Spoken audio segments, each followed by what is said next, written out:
ভাই, শেষ বলে ম্যাচ হাতছাড়া। ওটা কি আসলেই ওয়াইড ছিল, নাকি শ্রীলঙ্কার সঙ্গে বড় অন্যায় হলো? আর পাকিস্তান জিতেও নকআউট, এক ম্যাচে ৩টে বড় কাণ্ড। চল সবটা খুলে বলি।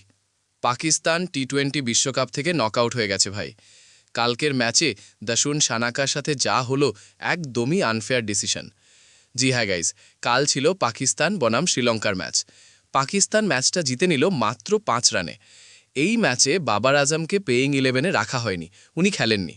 কিন্তু পাকিস্তানের ওপেনাররা যেভাবে ব্যাটিং করল, আগুন লাগিয়ে দিয়েছে ভাই। সাহিবজাদা ফারহান ৬০ বলে ১০০ রান করে ম্যাচটা উল্টে দিল। আর ফাখার জামান খেলল বিধ্বংসী ইনিংস, ৪২ বলে ৮৪ রান। এই ইনিংসের সাথেই সাহিবজাদা ফারহান গড়ে ফেলল ইতিহাস। একটা টি-20 বিশ্বকাপের এক এডিশনে সবচেয়ে বেশি রান করার রেকর্ড এখন ওর দখলে। ২০১৪ সালে বিরাট কোহলির পর ২০২৬ সালে এই রেকর্ড এখন সাহিবজাদা ফারহানের। ৬ ইনিংসে ওর মোট রান দাঁড়ালো ৩৮৩ রান। এরপর শ্রীলঙ্কাকে ২১৩ রান তাড়া করতে নামতে হয়।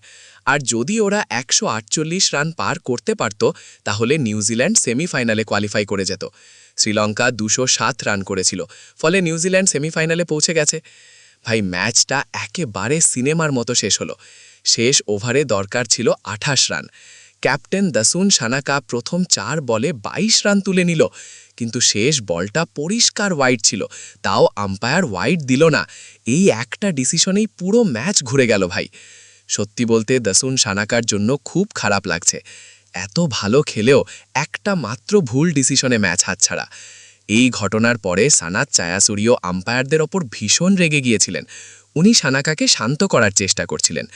তবুও বলতে হবে, সানাকা আজকে ক্রিকেট ফ্যানদের মন জিতে নিয়েছে। এখন দেখে নাও সেমিফাইনালের আপডেট। ৪ মার্চ ম্যাচ হবে সাউথ আফ্রিকা বনাম নিউজিল্যান্ড, কলকাতায়। ৫ মার্চ হবে ইংল্যান্ড বনাম ভারত বা ওয়েস্ট ইন্ডিজ, মুম্বাইয়ে। আর সব শেষে বড় খবর, টি-20 বিশ্বকাপ ২০২৬-এর ফাইনাল হবে নরেন্দ্র মোদী স্টেডিয়ামে।